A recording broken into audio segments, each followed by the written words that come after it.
అబ్బాయి ఎక్కడున్నావా? బేగరా బేగరా మంచి పందెం కూడా పులుసు వండుతాను రా.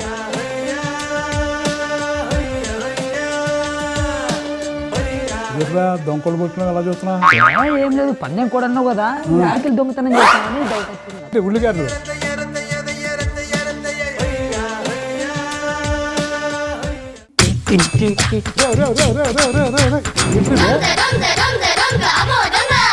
బాబాయ్ హోటల్ సోమవారం నుండి శుక్రవారం వరకు ఉదయం 11:30 తిరిగి రాత్రి 8 గంటలకు చూస్తూ ఉండండి మీ ఈటీవీ అభిరుచి ఛానల్లో.